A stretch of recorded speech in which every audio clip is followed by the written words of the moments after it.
69,000 सहायक शिक्षक भर्ती के सुप्रीम कोर्ट के फैसले का क्या पड़ेगा असर? क्या यूपी में जाएगी शिक्षकों की नौकरी या नहीं? आगे की आरक्षण नियमावली पर सबकी रहेगी नजर। आरक्षण को लेकर अधर में लटकी 69,000 उत्तर प्रदेश सहायक शिक्षक भर्ती मामले में हाई कोर्ट के फैसले पर फिलहाल सुप्रीम कोर्ट ने रोक लगा दी है। अब इस फैसले के बाद सुप्रीम कोर्ट में नए सिरे से सुनवाई शुरू होगी, जिसको लेकर यूपी सरकार और हाई कोर्ट में पक्षकारों से जवाब मांगा गया है। लेकिन इस मामले में नया मोड़ आने के बाद शिक्षक अभ्यर्थियों के मन में सवाल होगा कि अब इसका असर क्या पड़ेगा, नौकरी जाएगी या बचेगी। दरअसल सुप्रीम कोर्ट ने फिलहाल इलाहाबाद हाई कोर्ट के उस फैसले पर रोक लगा दी है, जिसमें सरकार को इस भर्ती की मेरिट लिस्ट रद्द करने और 3 महीने में दोबारा तैयार करने का आदेश दिया गया था। ये रोक 25 सितंबर तक लगाई गई है। साथ ही सुप्रीम कोर्ट ने उत्तर प्रदेश सरकार और हाई कोर्ट में पक्षकारों को नोटिस भेजकर अधिकतम 7 पन्नों में लिखित जवाब मांगा। क्या यूपी में जाएगी शिक्षकों की नौकरी या नहीं? नई चयन सूची तैयार होने से पिछले 4 सालों से नौकरी कर रहे हजारों शिक्षकों के सामने भी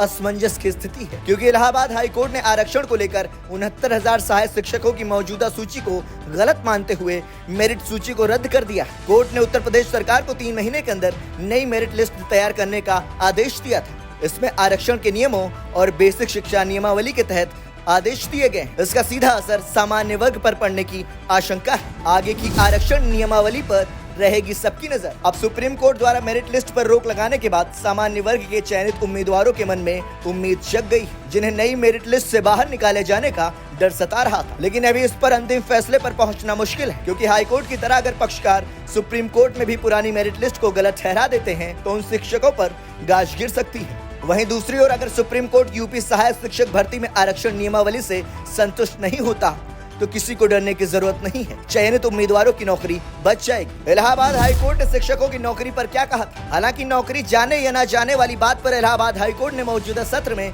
किसी भी कार्यरत सहायक शिक्षक की नौकरी नहीं जाने की ओर इशारा किया था। कोर्ट ने कहा था कि अगर किसी कार्यरत सहायक शिक्षक पर विपरीत असर पड़ता है तो मौजूदा शैक्षणिक सत्र का लाभ दिया जाए, ताकि छात्रों की पढ़ाई पर खराब असर न पड़े। आपको बता दें, इस मामले में सुप्रीम कोर्ट की अगली सुनवाई 23 सितंबर को होगी।